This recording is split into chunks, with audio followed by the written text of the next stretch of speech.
రాష్ట్ర ప్రభుత్వం ఆటో వాళ్ళని ఆదుకుంటామని గత మేనిఫెస్టోలో పెట్టిన నేపథ్యంలో మాత్రం ఆటో వాళ్ళని ఆదుకోవట్లేని ఆరోపణలు వినిపిస్తున్న పరిస్థితి ఉంది. ప్రస్తుతం మనం ఖమ్మంలోని కొత్త బస్ స్టాండ్‌లో ఉన్నాం. కొత్త బస్ స్టాండ్‌లో ఆటో వాళ్ళు మాత్రం ప్రతిరోజు నిత్యం తమ జీవనాధి కోసం ఆటో తోలుకుంటూ తన కుటుంబాన్ని పోషిస్తున్న పరిస్థితి. ప్రస్తుతం అయితే మనతో పాటు ఆటో డ్రైవర్ ఉన్నారు. అసలు వాళ్ళ సమస్యలేందో అడిగి తెలుసుకుందాం. నమస్కారం అండి.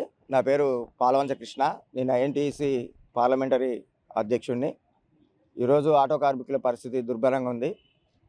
తెలంగాణ ప్రభుత్వం వచ్చాక ప్రతిష్టాత్మకంగా తీసుకున్నటువంటి ఉచిత బస్సు వల్ల ఆటో కార్మికులు నష్టపోతూ ఉన్నారు. అది గతంలో అధికారుల దృష్టికి, నాయకుల దృష్టికి తీసుకుపోయాం. వారు కూడా స్పందించి 12,000 ఆటో కార్మికులకి ఇస్తామని చెప్పారు. త్వరలోనే 12,000 ఆటో కార్మికులు ఇవ్వాలని చెప్పేసి మేము రేవంత్ రెడ్డి గారిని రిక్వెస్ట్ చేస్తూ ఉన్నాం. అలాగనే ఈ మధ్యకాలంలో ఖమ్మంలో ఎటు చుట్టూ చూసినా ఒక 5 కిలోమీటర్లు లేని చిన్న సిటీ ఇది. ఇలాంటి సిటీలో ర్యాపిడో, ఓలా, ఊబర్ లాంటి సంస్థలు తీసుకొచ్చి మా ఆటో కార్మికుల మధ్యలోనే గొడవలు పెట్టి వాళ్ళు మాత్రం లక్షల రూపాయలు, కోట్ల రూపాయలు దండుకుంటా ఉన్నారు ఆటో కార్మికుల కష్టం మీద. ఎలాంటిది యూనియన్లతోటి చర్చించకుండా ఒక రేట్ అనేది పెట్టి వాళ్ళు ఇష్టం వచ్చినట్టు పెంచడం, తగ్గించడం చేస్తూ ఉన్నారు. అది మాత్రం మేము ఖండిస్తూ ఉన్నాం. ఆటో డ్రైవర్లే కాకుండా ట్యాక్స్ ప్లేట్ లేని టూ వీలర్లు కూడా ఈ ర్యాపిడో, ఓలా, ఊబరు కిరాయిలు తోలుతూ ఉన్నారు. దీనివల్ల కూడా చాలా నష్టం ఆటో కార్మికులు జరుగుతూ ఉంది. ఆర్టీఏ రూల్ ప్రకారం ట్యాక్స్ ప్లేట్ మాత్రమే ఈ ఓలా, ఊబర్ లాంటి సంస్థల్లో తోలే అవకాశం ఉంది. కానీ ఇప్పుడు ఉన్న పరిస్థితుల్లో ఆర్టీఓ గారికి గతంలో కూడా రిప్రజెంటేషన్ ఇచ్చినాం. దీన్ని అరికట్టాలని చెప్పి వాళ్ళు త్వరలోనే నిర్ణయం తీసుకొని మేము దాన్ని అరికడతామని చెప్పేసి మాట ఇవ్వడం జరిగింది. అలాగనే ప్రభుత్వం ఏదైతే ఉందో తెలంగాణ ప్రభుత్వం, కాంగ్రెస్ ప్రభుత్వం వచ్చాక ప్రజలకి కొంత సంక్షేమ పథకాలు అనేది ప్రవేశపెట్టింది. అందులో ముఖ్యంగా ఉచిత కరెంటు కానివ్వండి, సబ్సిడీ గ్యాస్ కానివ్వండి, అలాగే సన్న బియ్యం కానివ్వండి, ఇవన్నీ ఇస్తూ ఉంది. సంతోషం. అదే చాలామందికి రేషన్ కార్డు లేని వాళ్ళకి కూడా రేషన్ కార్డు ఇవ్వడం జరిగింది. చాలా సంతోషంగా ఉంది. కాకపోతే ఏంటంటే ప్రత్యేకంగా ఆటో కార్మికులకు ఏదైతే ఇస్తున్నారో 12,000 ఖచ్చితంగా ఇస్తే ఆటో కార్మికుల కుటుంబాలు కూడా సంతోషంగా ఉంటాయని చెప్పేసి ఈ మధ్యకాలంలో ఆటో కార్మికులు కనీసం 500-600 కూడా తెలియని పరిస్థితిలో వెళ్ళిపోయారు. పిల్లగాల చదువులు కానివ్వండి, ఇంటి అద్దెలు కానివ్వండి, ఇవన్నీ కూడా కట్టలేని పరిస్థితి. అలాగనే మేము రిక్వెస్ట్ చేస్తూ ఉన్నాం నాయకులకు కానివ్వండి, ఒకటే రిక్వెస్ట్ కలెక్టర్ గారికి కానివ్వండి, నిజంగా నిరుపేదలైనటువంటి ఆటో కార్మికులకి, ఇల్లు లేని ఆటో కార్మికులకి ప్రభుత్వం ఏదైతే ఇస్తూ ఉన్నారో ఇందిరమ్మ ఇళ్లను ఆటో కార్మికులకు కూడా ఖచ్చితంగా నిరుపేదల ఆటో కార్మికులు ఇవ్వాలని చెప్పేసి రిక్వెస్ట్ చేస్తూ ఉన్నాం. భవిష్యత్తులో ఏదైతే తెలంగాణ గవర్నమెంట్ ఆటో కార్మికులు ఆదుకుంటే, ఏదైతే ఆటో కార్మికులకు సంక్షేమ బోర్డు ఏర్పాటు చేస్తే మాట ఇచ్చిన ప్రకారంగా 12,000 ఇస్తే ఖచ్చితంగా కాంగ్రెస్ గవర్నమెంట్కి ఆటో కార్మికులు ఎప్పుడూ అండదండగా ఉంటారని చెప్పేసి తెలియజేస్తూ ఉన్నాం. ఏదేమైనా కానీ ఆటో కార్మికులను ఆదుకోవాలి. ఆదుకుంటేనే ఆటో కార్మికుల భవిష్యత్తు ఉంటుంది. కాబట్టి రేవంత్ రెడ్డి గారికి, అలాగే ఇక్కడ మాకు 3 మంత్రులు తుమ్మల నాగేశ్వరరావు గారు కానివ్వండి, పొంగులేటి శ్రీనివాసరెడ్డి గారు కానివ్వండి, బట్టి గారు కానివ్వండి, వాళ్ళకి చాలా సందర్భాల్లో మేము కూడా రిప్రజెంటేషన్లు ఇవ్వడం జరిగింది. వారు కూడా సానుకూలంగా స్పందించారు. ఖచ్చితంగా ఆటో కార్మికులకు న్యాయం చేస్తామని మాట ఇచ్చారు. త్వరలోనే ఆ 12,000 ఆటో కార్మికులకు ఇస్తారని, అలాగనే ఏదైతే పెద్ద సమస్య ఇప్పుడు మాకేందంటే ఓలా, ఊబర్, ర్యాపిడో అనేది చాలా పెద్ద సమస్యగా ఉంది. ఖచ్చితంగా దాని మీద కూడా కఠినంగా నిర్ణయం తీసుకోవాలా. ఏదైతే కేంద్ర ప్రభుత్వం భారత్ ట్యాక్స్ తీసుకొస్తా అని చెప్పింది, ఆ భారత్ ట్యాక్స్ అనేది ఒకవేళ ఖమ్మం వచ్చేసరికి సంవత్సరం పట్టవచ్చు. కానీ మేము ఒకటే రిక్వెస్ట్ చేస్తూ ఉన్నాం రేవంత్ రెడ్డి గారికి, వీలైతే తెలంగాణ ప్రభుత్వమే ఒక యాప్ అనేది పెట్టి ఆటో కార్మికుల్ని ఆదుకోవాలి. ఏదైతే యూనియన్తో చర్చించి ఎంతైతే కస్టమర్లకి ఇబ్బంది లేకుండా, ఆటో కార్మికులకు ఇబ్బంది లేకుండా ఒక అమౌంట్ అనేది పెట్టేసి నడిపిస్తే ఆటో కార్మికులు కూడా జీవనోపాధి అనేది ఉంటుంది. కాబట్టి ప్రతి వ్యక్తిని మేము రిక్వెస్ట్ చేస్తూ ఉన్నాం. ఎందుకంటే ప్యాసింజర్ దేవుళ్ళను కూడా మేము ఒకటే రిక్వెస్ట్ చేస్తూ ఉన్నాం. ఎందుకంటే ఆటో కార్మికులకు బతకాలి అంటే కనీసం నెల వచ్చేసరికి ఒక 20,000, 15,000 నుంచి 20,000 అయినా దోలితేనే వారి కుటుంబం వెళ్తుంది. పిల్లగాల చదువులు కానివ్వండి, ఇంటి అద్దెలు కానివ్వండి, ఇంక ఇతర హెల్త్ ప్రాబ్లమ్స్ కానీ ఇట్లా ఉన్నాయి. అలాంటి 15,000 కూడా ఇవాళ తోలేని పరిస్థితి. ఆటో కార్మికుల్ని ఖచ్చితంగా నాయకులు కానివ్వండి, అధికారులు కానివ్వండి, అలాగే ప్యాసింజర్ దేవుళ్ళు కానివ్వండి అర్థం చేసుకొని ఆటో కార్మికులు ఆర్థికంగా బలోపేతమయ్యే విధంగా కృషి చేయాలని, అలాగే సంక్షేమ బోర్డు కూడా ఆటో కార్మికులు ఏర్పాటు చేయాలని కోరుకుంటా ఉన్నాం. నా పేరు రాజేష్ అండి.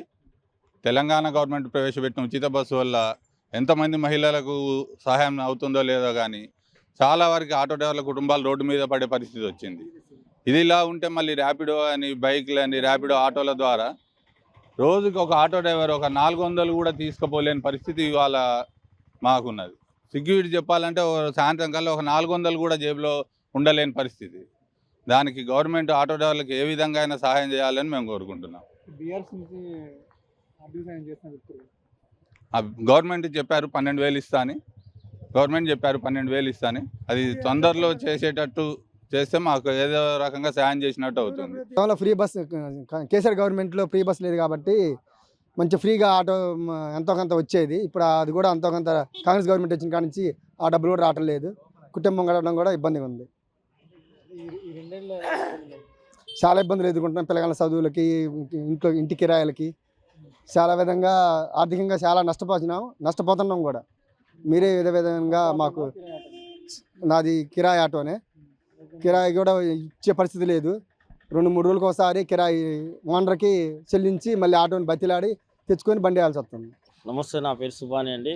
ఈ టీఆర్ఎస్ ప్రభుత్వంలో ఉన్నప్పుడు ఆటోలు బస్సులు ఫ్రీ ఏం లేవండి. అప్పుడు ఒక 1000 రూపాయలు 1200 అయినా తోలుకొని 800 అయినా తోలుకొని పోయే పరిస్థితి ఉంది. ఇప్పుడు కాంగ్రెస్ ప్రభుత్వంలో బస్సు ఫ్రీ వచ్చిన కాడ నుంచి 400 రూపాయలు కూడా ఇంటికి పోవడం కష్టమైనది. 350 రూపాయలు దాంట్లో ఉచితంగా ఆటో రెంటే తీయాలి. 350 రూపాయలు తీయాల్సి వస్తుంది. 100 రూపాయలు కన్నా ఎక్కువ మిగలట్లే ఉన్న పరిస్థితిలో. ఎటైనా సర్వీస్ పెడదామని పోయినా కూడా రిటర్న్ వచ్చేటప్పుడు ₹1 బిళ్ళ పడట్లేదు, ఖాళీగా రావాల్సి వస్తుంది. ఈ ఓలా, ర్యాపిడ్ అనేది చాలా ఎక్కువ అయిపోయినాయి. కొద్దిగా ప్రభుత్వం నుంచి 12,000 రూపాయలు వస్తాయని చెప్పారు. అదేమన్నా ఆస్కారం కూడా అది కూడా పడట్లేదు మాకు. అదొకలా వచ్చే ఆస్కారం ఉంటే చేయాలని మేము కోరుకుంటున్నాం. రేవంత్ రెడ్డి గారికి అదే కోరుకుంటున్నాం మేము. ఆ 12,000 అయినా మాకు దగ్గేటట్టు చూడండి. కొద్దిగా మా పరిస్థితులు మరీ దారుణంగా అయింది. ఆటో వాళ్ళ పరిస్థితి 300-400 కూడా ఇంటికి తీసుకొని పోయే పరిస్థితి లేదు. దాంట్లో 350 రూపాయలు రెంట్ కట్టాల్సి వస్తుంది. 100 రూపాయలు 150 రూపాయలు కూరగాయలకే రావట్లేదు. ఇల్లు గడవాలంటే కష్టం అవుతుంది. 3-4 వేల రూపాయలు కిరాయిలు ఉన్నాయి. మళ్ళీ ఎదురు తీసుకోవాల్సి వస్తుంది. మేము వేరే బదులు తీసుకొని వడ్డీ పరంగా తీసుకొని వారం 100కి 5 రూపాయలు లెక్క వడ్డీకి తీసుకొని ఆ కిరాయిలు కట్టడం ఆ పరిస్థితి జరుగుతుంది మాకు. ఆ 12,000 రూపాయలు వచ్చేది మాకు కొద్దిగా గవర్నమెంట్ ద్వారా, రేవంత్ రెడ్డి గారి ద్వారా మాకు న్యాయం చేయండి, అంతే కోరుకుంటున్నాం మేము. ఆటో కార్మికులకి సమస్యలు అయితే బాగా ఉన్నాయి. గత గవర్నమెంట్లకైనా ఈ గవర్నమెంట్లో ఇంకా ఎక్కువ సమస్యలు ఉన్నాయి. అసలు ఏంటంటే మరి ఆర్టీసీ బస్సులు పెట్టి మా పొట్టలు కొట్టింది కాక మళ్ళీ లోకల్ బస్సులు కూడా పెట్టారు. ముష్టి 20 రూపాయలు టికెట్లు అయ్యి అది కూడా పెట్టి కూడా అది చెప్పే నాదుడు లేడు దానికి. ఇప్పుడు చూడండి ప్రజెంట్గా లోకల్ బస్సు ఉంది. ఊర్లోకి పోయే టికెట్లు అంటే మేము పోవనుకోండి, లోకల్ తోలుకోవడానికి కూడా అది కూడా పొట్ట కొడితే ఎట్లా అండి? కాంగ్రెస్ గవర్నమెంట్ నిద్రపోతుంది నాకు తెలిసేవరకు అయితే. ఈ 3 మినిస్టర్లు ఉన్నారు, ఎవరు చెప్పుకోవాలి పోయి? ఎవరు కూడా అందుబాటులో ఉండరు, ఎవరు కలవరు. ఇది మరీ ఘోరం అండి. ఇది బస్సు పెట్టడం, ర్యాపిడో ఒకటి, మళ్ళీ ఇంకా అంటే ర్యాపిడో మరీ ఇంకా వాడు మరీ ఇక్కడ వచ్చి ఎక్కించుకొని పోతున్నారు. వాళ్ళకి ఏమన్నా అంటే ఏమో పోలీసు వాళ్ళు సహకరిస్తారు, వాళ్ళకి ఏమనొద్దు, ఏం చేయవద్దు. మరి సగం పోతున్నారు, ఏ రకంగా పోతున్నారో తెలియట్లే. మేము పూర్తిగా మా పొట్ట కొట్టిర్రు. ర్యాపిడో ఒకటి, లోకల్ బస్సులు ఒకటి, మాకు అడిగే నాదుడు లేడు, చెప్పేటోడు లేడు. ఎవరికి పోయి అడగాల, ఎవరు కూడా చెప్పేటట్టు లేదు. రేవంత్ రెడ్డికి ఏం చెప్తాం సార్? 15,000 12,000 ఇస్తాను, అది కూడా లేదు. చెప్పిరు ఉత్త పేరుకి అంతే, ఏది ఇచ్చేది లేదు, సచ్చేది లేదు. ఇయ్యమనే కోరుకుంటున్నాం. అక్కడ ఆంధ్రాలో ఇచ్చారు 15,000, మాకు ఇస్తే కూడా మేము కూడా సంతోషపడతాం. కొద్దిగా ఆటో మనగానే వెనకాల గవర్నమెంట్ ఫామ్ అయింది, అది మనమే ముందు ఫామ్లో ఉన్నాం. వాళ్ళు ఇచ్చారు, మేము ఇవ్వలేదు. మరి ఆ రేవంత్ రెడ్డి గారికి ఎవరైనా తెలియపరచాలంటే మన వల్ల కాదుగా, మనం పోయి చెప్పలేము కదా. ఈ మీడియా వల్ల చెప్పండి అని మీకు రిక్వెస్ట్ చేస్తాను. బస్ స్టాండ్లో కూడా మాకు చూడండి సార్, పేషెంట్లు వస్తే లోపల పోవడానికి ఆర్ఎం గారు కానీ డిఎం గారు కానీ అస్సలు సహకరించట్లేదు. ఇప్పుడు హ్యాండిక్యాప్ వస్తాడు, లోపల పోవాలంటే సార్ ఎవరికి అడగాల? చల్ రావద్దు బయటికి వెళ్ళగొడుతున్నారు. ఇప్పుడు మా చుట్టాలు కావచ్చు, మీ చుట్టాలు కావచ్చు, ఎవరైనా హ్యాండిక్యాప్లు వస్తారు, ఆరోగ్యం బాగలేక వస్తారు, వీల్ చైర్ లేదు, ఏం లేదు. ఏమన్నా అంటే మీరు ఆటోలు బయట పెట్టండి. మేము పొట్టకోటి కోసం కదా సార్ ఆటోలు తోలుకునేది, లంగ పనులు చేయడానికి కాదు. పెళ్ళం పిల్లలు ఉన్నారు మాకు కూడా, మాకు ఏం లేవు, ఉద్యోగాలు లేవు, వెనకాల పెట్టుబడి లక్షలు పెట్టడానికి ఎవరు లేరు. అది ఏదో ఆటో తోలుకొని బతుకుతాను. వచ్చే 500 600 కూడా మాకు మరీ బెదిరింపులు ఎక్కువైనాయి. ప్రతి చోట బెదిరింపులే. లోపలికి పోనీయరు, ఎక్కడ పోయినా బెదిరింపులే. ఆటోడు ఎట్లా బతకాలి చెప్పండి? ఇది చేసేసి మనం ఏమైనా పని చేయాలన్నా కూడా మన వల్ల కాదు. లక్షల రూపాయలు పెట్టుబడి కావాలి. అది ఆటో కూడా ఫైనాన్స్ మీద చేసుకొని తోలుకుంటాను, అంతంత మాత్రం జీవితం నడుస్తుంది. పట్టించుకునే నాదోడు లేడు. ముఖ్యంగా ఆటో వాడు అంటే మరీ చులకన అయిపోయింది. ప్రతి ఒక్కళ్ళకి, కస్టమర్లకి చులకనే, చూసేటోళ్ళకి చులకనే, నాయకులకు చులకనే. ఇట్లా ఉంటే ఎట్లా ఆటోల పరిస్థితి ఏంది మరి? గతంలోకైనా ఇంకా ఘోరంగా ఉంది పరిస్థితి. ఇప్పుడు గతంలోకైనా ఇంకా ఘోరంగా ఉంది.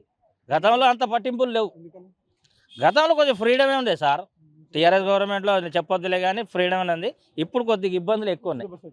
ఉచిత బస్సులు ఒకటి, బస్సులు ఇక్కడ ఆటోలు కూడా కొద్దిగా ఇబ్బంది పెడుతున్నారు మాకు నాయకులు. ఇక్కడ అధికారులు కానివ్వండి, బయట నాయకులు కానీ ఇబ్బంది పెడుతున్నారు. ఎవరికైనా అడుగుదామంటే ఎవరికి అడుగుతాం? ఎవరు బెదిరించేటోళ్ళే. ఆటో అంటే అంత చీప్ అయిపోయింది. ఆటో డ్రైవర్లు చీపే, ఆటోలు చీపే. మా ఓట్లు మాత్రం కావాలా? ఇప్పుడు ఓట్లు ఎట్లా? ఇప్పుడు మా ఫ్యామిలీలన్నీ బాధపడుతున్నాయి. ఓట్లు వేయాలా వద్దా? ఎవరు ఎట్లా వేస్తారు? ఇట్లా బాధపడితే వేస్తారా? వేయరు. అంతే చెప్పాలనుకుంటాను సార్. ఎంకన్నా తమ్మిచెట్టు ఎంకన్నా ఆటో సమస్య ఎట్లుంది? సమస్యలు చాలా బాధగా ఉన్నాయండి. గతంలో ఎట్లుంది, ఇప్పుడు ఎట్లుంది? గతంలో కొద్దిగా పర్వాలేదు. ఇప్పుడు యాడికి పోయినా కానీ ఆడోళ్ళ పరి, ఇంతకుముందు ఆడోళ్ళకి బస్సు లేదు కదా, ఎంత దూరం పోయినా కానీ టికెట్ దొరికేది. ఇప్పుడు దొరికే పరిస్థితి లేదు. అది సొంత ఆటోనా? కిరాయి ఆటోవి. ఎంత కడతారు కిరాయి? కిరాయి 300 కట్టాలి రోజుకి. నడుస్తుందని నడవట్లే. 500 పోతే 300 దీన్ని పోతే 200 మిగులుతుంది. అది మరి గతంలో ప్రభుత్వం ఎట్లుంది, ఇప్పుడు ప్రభుత్వం ఎట్లుంది? గతంలో పర్వాలేదు, కొద్దిగా 800 700 అటు దోలేది. ఇప్పుడు ఎంత దూరం పోయినా కానీ ఆడోళ్ళ ఫ్రీ బస్సు. ఇక వచ్చేటప్పుడు ఫ్రీకి రావడమే, కొత్త ఆటో వేసుకొని రావడమే. అది ఏం చెప్తాను ప్రభుత్వానికి? ఏం చెప్తాను? ఏం చెప్పాను? 12,000 రూపాయలు వస్తున్నాయని. రావట్లేదు సార్. నాకు 60 సంవత్సరాలు వచ్చి పెన్షన్ కూడా రావట్లేదు.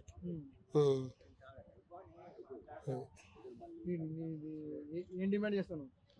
నేను ప్రభుత్వానికి ఏం చెప్తాను? ప్రభుత్వానికి ఆడవాళ్ళకి ఇండ్లు లేవు, చాలా భేదంగా ఉన్న వాళ్ళు ఉన్నారు ఏంటి, వాళ్ళకి ఇండ్లు ఇవ్వాలి. తర్వాత ఈ మీకు ఆటోళ్ళకి ఏం కావాలి? ఆడ ఆటో డ్రైవర్కి ఏం కావాలి? మీ సమస్య మాక ఈ పడుతున్నాయి, ఈ డబ్బులుగా ఇస్తున్నాడు కదా, 12,000 ఇస్తున్నాడు కదా, ఇది రావాలని కోరుకుంటున్నాం. ఈ ఫ్రీ బస్సులు పెట్టిన కాంచి కిరాయిలు ఉండలేదు, ఏం ఉండలేదు. సామాన్యంగా అసలు రోజు ఇంతకుముందు 1000-1500 తోలుకుంటాం, ఇప్పుడు ఏం తోలుకోలేకపోతున్నాం. మళ్ళీ అందులో ఒకటి ర్యాపిడ్లో సరైన గిట్టుబాటు ధరలని ఇవ్వట్లేదు. ఇక కొత్త కొత్త పిల్లగాళ్ళు వచ్చి తోలుకుంటున్నారు, కానీ మాకైతే జీవనం మరీ ఘోరంగా కూలిపోయినాం. ఫ్రీ బస్సు రావడం వల్ల మాకు ఆటోలకి చాలా ఎఫెక్టివ్ పడ్డది. రోజు ఇప్పుడు ఇంతకుముందు తోలుకున్నాం 1000 రూపాయలు తోలుకున్నాం, ఇప్పుడు 500-600 తోలటం కూడా కష్టంగా ఉంది పరిస్థితి. గతంలో మంచిగా ఉంది. గతంలో బస్సులు ఫ్రీ బస్సులు లేవు, మంచిగానే తోలుకున్నాం. రోజుకి ఇంటికి 1000 రూపాయలు తీసుకుపోగలిగినాం, కానీ ఇప్పుడు ఏం తీసుకుపోలేకపోతున్నాం. అందులో ఒకటి ఫ్రీ బస్సులు ఒకటి, మళ్ళీ తర్వాత ర్యాపిడ్ ఒకటి, వీటి వల్ల చాలా వరకు ఆగమైపోయినాం. 12,000 రూపాయలు రాలేదు, ఇస్తున్నారు కానీ ఇవ్వలేదు. రేవంత్ రెడ్డి గారు తొందరగా మా ఆటో డ్రైవర్ల కార్మికుల్ని అర్థం చేసుకొని తొందరగా ఇచ్చి, ఎంత తొందరగా ఇచ్చితే అంత మంచిది. మాకు ఇబ్బంది కాకుండా ఉంటుంది. ప్రభుత్వం వాళ్ళు ఎమ్మటే హామీ ఇవ్వకుండా కూడా వాళ్ళు ఎమ్మటే అమలు చేశారు. మాకు ఫస్ట్ హామీ ఇచ్చి కూడా మాకు ఇప్పుడు ఇంతవరకు ఇయ్యను కూడా ఇవ్వలేదు. అందుకని కొద్దిగా రేవంత్ రెడ్డి గారికి దయచేసి మమ్మల్ని కూడా చూడాలని కోరుకుంటాను. నా పేరు శ్రీనివాస్ అండి. ఖమ్మం అండి మాది. అటు వెళ్తే కిరాయిలో ఉండి చాలా దారుణంగా ఉంది పరిస్థితి. ఇంత ఫ్రీ బస్సులు రావడం వల్ల కూడా చాలా ఎఫెక్ట్ అయిపోయింది. ర్యాపిడ్లతోటి పెద్ద సమస్య అయిపోయింది. మినిమం సర్వీస్ ఛార్జ్ కూడా ఒక 4 ఎక్కించకపోతే మాకు 20 రూపాయలు ఎక్కువ పడేది. ఆ ర్యాపిడ్ వచ్చినాక 50 రూపాయలు 60 రూపాయలకే వెళ్తున్నారు. దానివల్ల మా జీవనాధారం కోల్పోవాల్సిన పరిస్థితి వచ్చింది. ఇంట్లో తిండికి కూడా వెళ్ళని పరిస్థితి ఉన్నది. చాలా కష్టంగా ఉంది జీవితం భారం. మరి ముఖ్యమంత్రి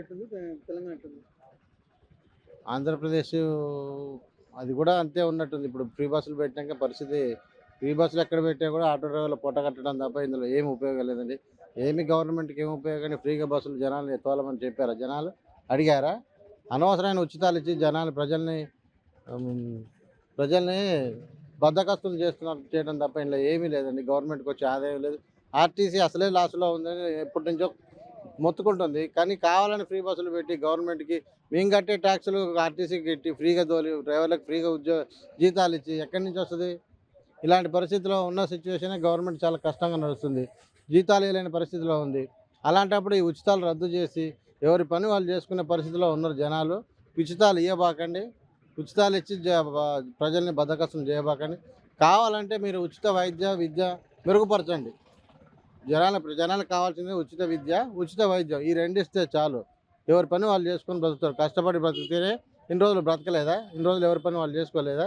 అలాంటిది గవర్నమెంట్ వచ్చి జనాలను ఉచితాలని జనాలను పిచ్చోళ్ళని చేసి బద్దకస్తం చేసి చేతగానులను చేసి వాళ్ళ పని వాళ్ళు చేసుకునే పరిస్థితులు లేకుండా చేస్తుంది. అలాంటి పరిస్థితుల్లో ఈ ఉచితాలు రద్దు చేసి గవర్నమెంట్కి కానీ మా ఆటో డ్రైవర్లకు కానీ మంచి వైద్య మంచి విద్య మా పిల్లలకి అందిస్తే అది చాలు మాకు. మా పని మేము చేసుకొని బతుకుతాం. 12,000 రూపాయలు ఇవ్వలేదని చెప్పి ఇప్పుడు 2 సంవత్సరాలు అవుతుంది, ₹1 కూడా ఇవ్వలేదు. అదే ఆంధ్రప్రదేశ్లో వెంటనే చెప్పిన బట్టే అమలు చేస్తున్నారు. సీనియర్ డ్రైవర్లకి ఆటో డ్రైవర్లందరికీ 12,000 రూపాయలు ఖచ్చితంగా ఇస్తున్నారు వాళ్ళు. మాకు కూడా ఇవ్వాలని సీఎం రేవంత్ రెడ్డి గారిని డిమాండ్ చేయడం జరుగుతుంది. మాకు కూడా ఆటో డ్రైవర్లను ఆదుకోవాలని మేము చాలా కష్టాల్లో ఉన్నాం. మాకు చేసిన వాగ్దానాన్ని వాళ్ళు నెరవేర్చుకోవాలని కోరుకుంటున్నాం. అది అలాంటి పరిస్థితి కాబట్టి ఉచితాలు రద్దు చేయండి, మా ఆటో డ్రైవర్ని ఆదుకోండి. మా ఆటో వాళ్ళకి ఒక ప్రత్యేకమైన ట్రస్ట్ పెట్టి మా సాధక బాధలు తెలుసుకోవాలని ముఖ్యమంత్రి గారిని కోరుతున్నాను ఈ మధ్య.